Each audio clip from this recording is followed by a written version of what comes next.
옆에 있는 성도님들과 인사하겠습니다. 주님의 이름으로 사랑합니다. 인사하겠습니다. 너무 감사합니다. 하나님께서 우리에게 은혜 주실 줄 믿습니다. 요단 동편 지파, 그러니까 르우벤과 갓과 므낫세의 반 지파가 이제 자신의 땅으로 돌아가게 되었습니다. 그래서 여호수아는 그들을 축복하면서 성도들이 어떻게 살아가야 하는지를 알려줍니다. 첫 번째로는 성도는 하나님의 말씀대로 살아야 함을 알려주고, 두 번째로는 하나님만 사랑해야 함을 알려주고, 그리고 마지막 세 번째로는 성도는 하나님만 섬기는 것을 알려줍니다. 이렇게 그들이 축복하며 자기의 땅들을 가게 됩니다. 이렇게 축복해주고 요단 동편 지파, 이 세 지파는 떠나게 되는데, 그러면서 오늘 말씀에 해프닝이 좀 일어납니다. 요단 동편의 세 지파가 르우벤과 갓, 그 다음에 므낫세의 2분의 1 지파 반 지파는 돌아가는 길에 큰 제단을 쌓습니다. 이것이 양쪽 지파 사람들에게 큰 오해를 받아서 이것으로 인하여 전쟁의 위협이 있게 되는데요, 오늘 그 말씀을 함께 좀 살펴보도록 하겠습니다. 오늘 말씀 10절에 보면 이렇게 기록되어 있습니다. 르우벤 자손과 므낫세 반 지파가 가나안 땅 요단 언덕가에 이르자 거기서 요단가에 제단을 쌓았는데 보기에는 큰 제단이었더라. 갓 지파가 빠져 있는 것처럼 보이지만 이후의 말씀에는 갓 지파가 포함되어 있어서 르우벤과 므낫세, 그다음에 갓 지파가 가나안 땅 요단 언덕가에 이르자 거기서 요단강에서 제단을 쌓았는데 큰 제단을 쌓았습니다. 그러니까 요단 동편에 있는 지파 세 지파가 요단강을 건너가려고 할 때 요단강 안쪽에다가 거기에다가 큰 제단을 쌓게 되는 것입니다. 우리가 바로 생각했었을 때는 하나님 앞에 예배드리는 이 제단을 쌓았는데 뭐가 문제일까라고 생각이 되지만, 이 제단을 쌓는 문제 때문에 요단강을 기준으로 강서지역 그리고 강동지역, 그래서 이스라엘의 동쪽과 서쪽의 갈등이 시작됩니다. 이것은 크게 세 가지의 오해를 가져오게 되는데요, 첫 번째로는 이쪽 동쪽에 서쪽에 사는 사람들은 자신의 땅을 침략한 것으로 해석하게 되는 겁니다. 오늘 11절에 보면 이렇게 되어 있습니다. 이스라엘 자손이 들은즉 르우벤, 갓, 므낫세 반 지파가 가나안 땅의 맨 앞쪽 요단 언덕과 이스라엘 자손에게, 여기서 이스라엘이라고 하는 것은 요단 서쪽에 있는 이스라엘 자손들을 얘기합니다. 속한 쪽에 제단을 쌓았다 하는지라. 그러니까 요단 동편에서 제단을 쌓은 게 아니라 요단 서쪽가에 있는 이스라엘 자손에게 속한 땅에서 제단을 쌓았기 때문에 자기 지파에다 제단을 쌓는 것이 아니라 다른 곳에다 제단을 쌓은 겁니다. 그러니까 어떤 거냐면, 인천 사람들이 인천에다가 제단을 쌓아야 되는데 강서, 서울의 인천이랑 접근 지역에 있는 서울 안에다가 제단을 쌓은 것과 똑같거든요. 그러니까 이스라엘 지파에 살았던 사람들은 얘네들이 우리 지파의 땅을 침공했다라고 생각하기 쉬웠습니다. 그래서 12절 말씀에 어떻게 기록하고 있냐면, 이스라엘 자손이 이를 듣자 곧 이스라엘의 자손의 온 회중이 실로에 모여서 그들과 싸우려 가려 하니라 라고 군사를 일으키려고 준비를 하게 됩니다.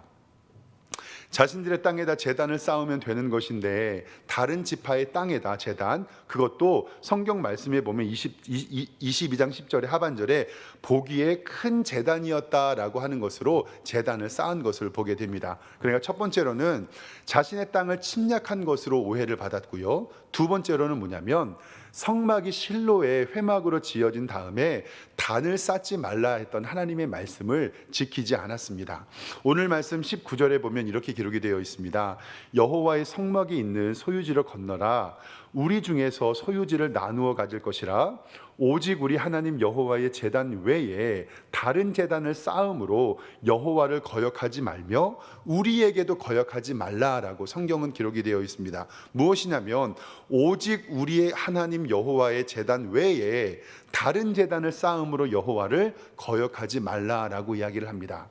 지금 성막, 회막의 위치는요, 요단강을 건너간 다음에 가장 첫 번째 모였던 실로라는 지역에 있습니다. 그리고 사사기 시대까지 이 실로에서 이 회막은 있었습니다. 그리고 나서 하나님께서는 요단강을 건넌 후에 성막이 안정화되면 이동식 성막이 아니라 한 곳의 성막이 계속 있기를 원하셨는데, 우리 그건 하나님의 말씀의 명령이었습니다. 말씀 좀 함께 좀 찾아보겠습니다. 신명기 12장 13절 말씀을 좀 찾아보겠습니다. 여호수아 바로 앞에 있는 신명기 12장 13절과 14절입니다. 구약 성경 281쪽에 있는 신명기 12장 13절입니다. 신명기 12장 13절과 14절 제가 읽어드리겠습니다. 신명기 12장 13절입니다. 너는 삼가서 내게 보이는 아무 곳에나 번제를 드리지 말고 오직 너희의 한 지파 중에 여호와께서 택하실 그곳에서 번제를 드리고 또 내가 내게 명령하여 모든 것을 거기에서 행할지니라. 아멘. 그러니까 실로의 요단강 건너간 다음에 그 땅에서 정착을 해서 회막과 성막이 안정화되면 그곳에서만 번제를 드리고 또 아무 곳에서나 번제를 드리지 말라라고 하셨습니다. 그러니까 요단강을 건너가려고 하는 이 세 지파가 여기서 제단을 쌓은 것을 보면서 이제 요단을 건너고 하나님의 성막은 실로에 위치되어 있는데 다른 곳에서 제단을 쌓지 말라고 하셨던 하나님의 말씀을 순종하지 않은 것이므로 하나님의 말씀을 지키지 않았다라고 오해한 것입니다. 그리고 마지막 세 번째로는 그 제단으로 말미암아서 우상 숭배를 염려하는 과정이 있었습니다. 오늘 말씀 21장 17절의 말씀에 보면 이렇게 기록이 되어 있습니다. 부올의 죄악으로 말미암아 여호와의 회중의 죄악이 내렸으나 오늘까지 우리가 그 죄의 정결함을 받지 못하였거늘 그 죄악이 우리에게 부족하여서 18절에 오늘 너희가 돌이켜 여호와를 따르지 아니하겠느냐. 너희가 오늘 여호와를 배역하면 내일 그가 이스라엘 온 회중에 진노하시리라 라고 말씀합니다. 쪽 17절에 있는 부올의 죄악길이라고 이야기하는 것은 민수기 25장에 나오는 시딤에서 이스라엘 백성들이 모압 여인들과 음행을 하게 되지요. 그리고 그들의 신 바알 부올이라는 신을 섬기게 되는데 그 신의 사건을 바로 부올 지방에 있는 바알이라는 뜻입니다.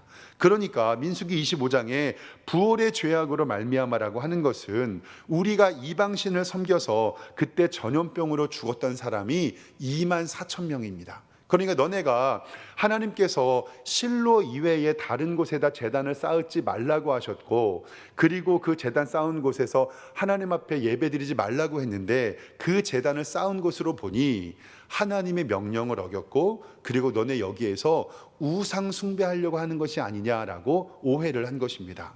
즉 이것을 좀 정리해 보면 하나님께서는 실로라는 지역에서 예배하기를 원했는데 요단강 우리 땅에다가 제단을 쌓으면 첫 번째로는 자신들의 땅을 침범했다라는 오해고요.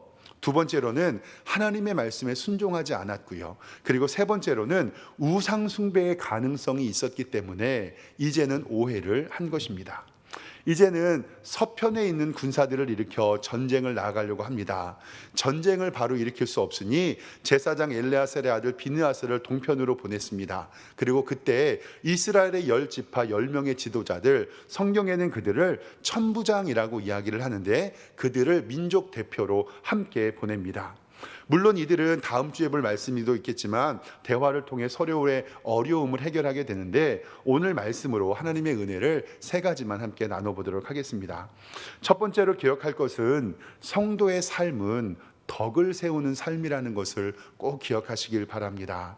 이것을 조금 어려운 한자로 건덕이라고 하잖아요. 세울 건자에 덕덕자를 써서 덕을 세운다라고 얘기하는데 저도 유년주일학교 어린이 시절 때는 교회에서 맨날 어른들이 목사님이 교회에서는 건덕이 중요하다 그래서 저는 국 먹을 때 건덕이 있잖아요.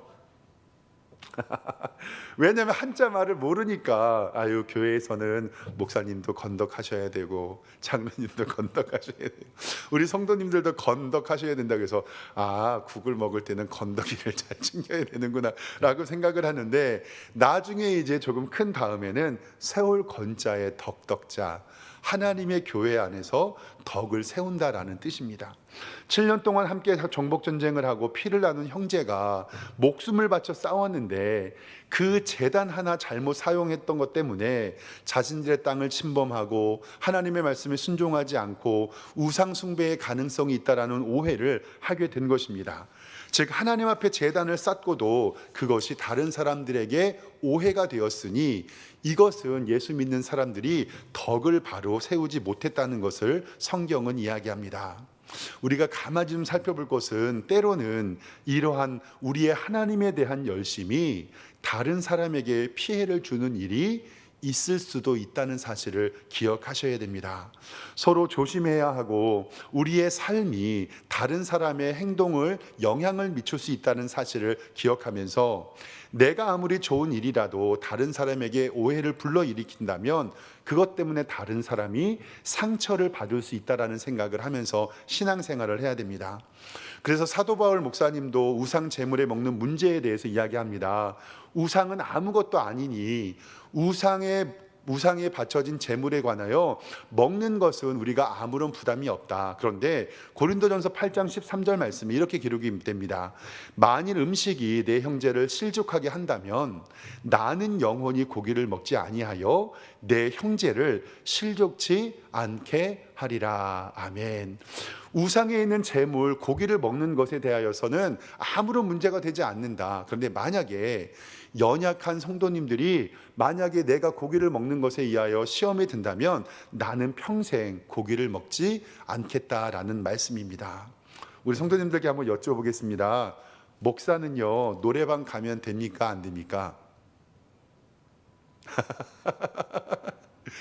목사는 저는 노래방 가는 거 상관없다고 생각을 하거든요. 그런데 믿음이 연약한 성도님 어떤 분이 있는데 그 성도님은 우리 목사님은 노래방도 안 가고 뭐 유행가도 안 부르고 TV도 안 보는 줄 아셔요. 그래서 만약에 박 목사가 노래방 들어가는 것을 보면 그 성도님이 시험에 들 수도 있거든요. 그러니까 박 목사는 그것을 알았을 때 노래방을 갈까요? 안 갈까요? 평생 안 가도 상관없습니다. 노래방 가서 뭐합니까? 이 말씀은 뭐냐면 내가 하나님 앞에 온전하고 바른 행동일지라도 다른 성도들이 볼 때에 덕이 되지 않으면 그것을 평생 하지 않겠다라는 사도 바울의 믿음의 고백입니다. 그래서 고린도전서 10장 23절에 이렇게 기록되어 있습니다. 모든 것이 가하나 모든 것이 유익한 것이 아니고 모든 것이 가하나 모든 것이 어때요? 덕을 세우는 게 아니다. 우리 삶에 하나님께서 믿음의 자유함을 주셔서 모든 것을 할 수 있게 하셨어요. 그런데 모든 것이 가하지만 모든 것이 교회에 유익한 것이 아니고 모든 것이 가하지만 모든 것이 덕을 세우는 것이 아니다라고 성경은 이야기합니다. 저희 아이가 가끔씩 교회에 올 때 슬리퍼를 신고 교회에 옵니다. 그래서 제가 아이에게 슬리퍼 신고 교회 오면 안 된다라고 얘기를 하거든요. 근데 이제 아이 입장에서는 아빠 샌들이나 슬리퍼나 크록스나 뭐가 다릅니까? 제가 봐도 똑같거든요. 근데 우리가 봤을 때 단정치 못하니까 제가 아이에게 그랬어요. 아들아, 아빠가 런닝구만 입고 반바지 입고 슬리퍼 신고 교회에서 설교하면 어떻겠니? 라고 얘기하니까 제 아이가 에이 아빠 목사님은 그러면 안 된대요. 그럼 성도님께 한번 여쭤보겠습니다. 목사는 안 되고 성도님은 되는 겁니까?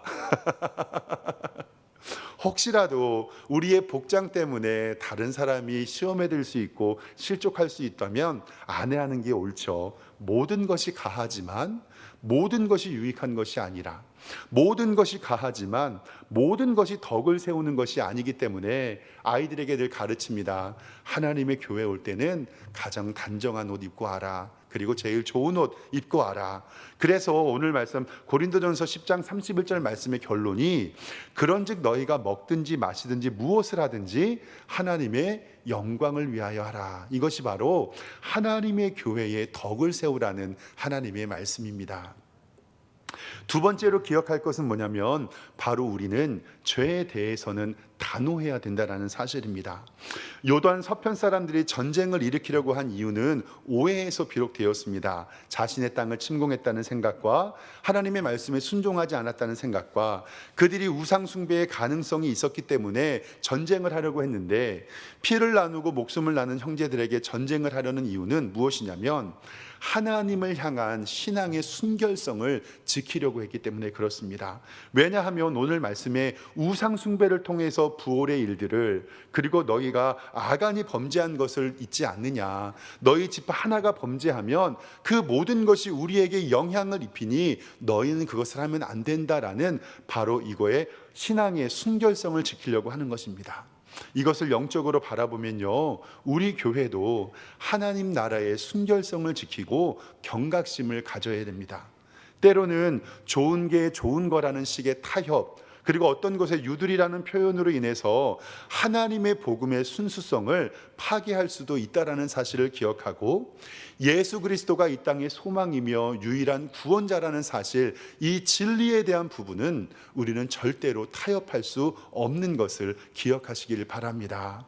신명기 7장 26절 말씀에 너는 가증한 것을 내 집에 들이지도 말라. 너도 그와 같이 진멸당할까 하노라. 너는 그것을 극히 꺼리며 심히 미워하라. 그것을 진멸당할 것임이라라고 우리에게 말씀하고 있습니다.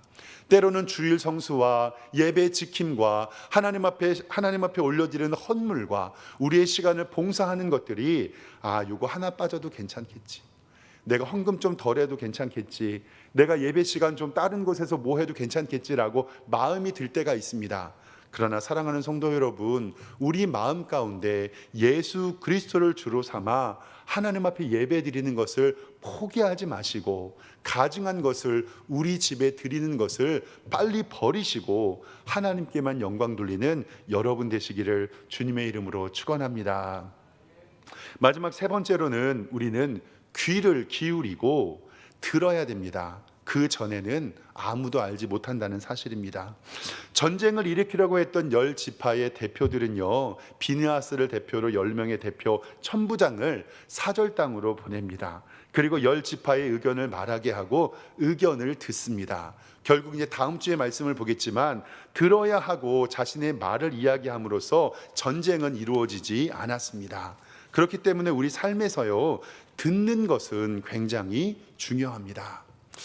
가끔씩 저희 교회에 이제 제 손님들이 교회에 놀러 오실 때가 있습니다. 그래서 오시면 좀 식사도 대접하고 그래야 되니까 여기 교회 근처에 맛있는 수제비집이 하나 있어요. 그래서 그 정도 금액도 괜찮고 그래서 자주 모시고 가는 편입니다. 그래서 목사님 한 분께서 놀러 오신다고 해서 그 전에 목사님 교회 오시면 맛있는 수제비 사드릴게요, 이렇게 말씀을 드렸습니다. 그래서 목사님 오시면 수제비를 먹으러 가려고 했는데, 그날 제가 잘 배탈이나 그런 거 안 나거든요. 근데 소화가 좀 안 돼가지고 아무래도 밀가루를 먹으면 몸이 안 좋을 것 같아요. 그래가지고 밀가루를 먹지 말아야 되겠다라고 생각을 했는데, 그 목사님에게 맛있는 수제비집 간다고 했으니까 그 목사님이 교회 오시니까 이제 목사님 수제비 먹으러 가요, 이렇게 얘기해서 같이 갔어요. 근데 성인 2명이 같이 수제비를 먹었는데 반 이상이 남은 거예요. 그래가지고 그 목사님이 제가 그 목사님한테 목사님 왜 이렇게 못 드시냐고, 밀가루 안 좋아하시냐고 그랬더니 그 목사님은 밀가루를 못 드시는 분이에요. 그러니까 저 때문에 어쩔 수 없이 밀가루를 드시러 온 거고, 저는 그날 소화가 안 되니까 저도 못 먹었잖아요. 그래서 저희 둘이 뭐라고 서로 얘기했는지 아십니까? 말을 하시죠. 저는 그냥 이 정도 대접해야 되겠다라고 생각을 하고 수제비 드시러 가자고 얘기했는데, 그 목사님은 또 저를 너무 배려하셔서 수제비 먹으러 갔는데, 그분은 수제비 못 드시는 분이고 저는 배탈 나서 수제비도 못 먹고, 결국 상대방이 서로 좋아하는 줄 알고 결정을 했는데 상대방이 서로 못 먹게 되고 둘 다 웃으면서 목사님 그러게 말을 하시죠. 그래서 우리 사랑하는 성도 여러분, 어디 가서 음식 고를 때 내가 좋아하는 거 꼭 말하셔야 됩니다. 그래야 오해가 없습니다. 잠언 18장 13절 말씀에 어떻게 기록되고 있냐면요, 사연을 듣기 전에 대답하는 자는 미련하여 욕을 당한다라고 성경은 기록하고 있습니다. 잠언 15장 23절 말씀에 사람은 그 입의 대답으로 말미암아 기쁨을 얻나니 때에 맞는 말은 얼마나 아름다운고라고 기록이 되어 있습니다. 우리는 입만 잘 추스려도 정말 중간은 좀 가잖아요. 그런데 사연을 듣기 전에 대답하는 자는 미련하여 욕을 당한다. 만약에 서편에 있는 10지파들이 사연을 듣지 않고 군사를 일으켰으면 6.25와 같은 민족 상잔의 비극이 또 일어나게 되는 겁니다. 성도 여러분, 꼭 기억하시기 바랍니다. 말하지 않으면요, 모릅니다. 그래서 제가 저희 교회 처음 왔을 때요, 못 먹는 음식 얘기해 드렸잖아요. 간장게장. 그래서 저 대신방 갈 때 그 간장게장 사주시는 분 한 분도 없었거든요. 근데 만약에 말 안 했으면 제가 순교할 뻔했잖아요. 그런 것처럼 우리 인간관계에서 진짜 말하지 않으면 몰라요. 저 사람이 내 마음을 알아주겠지. 그래서 우리 텔레비전 광고에 초코 땡땡 과자 있잖아요. 그래서 이렇게 얘기하잖아요. 말하지 않아도 알아요. 그거는 뻥입니다. 어떻게 네. 진짜 내가 바라고 원하고 기도하는 것들 말해야 돼요. 그래야 우리 가운데 의사소통이 된다라는 사실입니다. 오늘 말씀 가운데서 세 가지 기억하셨으면 좋겠습니다. 첫 번째는요, 성도는 자기 자신을 생각하는 것이 아니라 다른 사람을 생각하며 덕을 위하여 살아가야 되고요. 두 번째로는 교회의 질서를 빠뜨리는 어떠한 죄악을 우리는 쉽게 용납해서는 안 됩니다. 죄에 대해서는 단호히 거절할 줄 알아야 되고요. 마지막 세 번째로는요, 말하기 전에는 아무도 모릅니다. 그 사연을 듣고 대답하고 욕을 당하지 않아서 하나님께 영광 돌리는 여러분들과 제가 되기를 주님의 이름으로 축원합니다. 기도하겠습니다. 하나님 아버지, 은혜와 사랑에 감사합니다. 오늘 말씀을 통해서 이 땅을 살아가는 지혜를 또 배웁니다.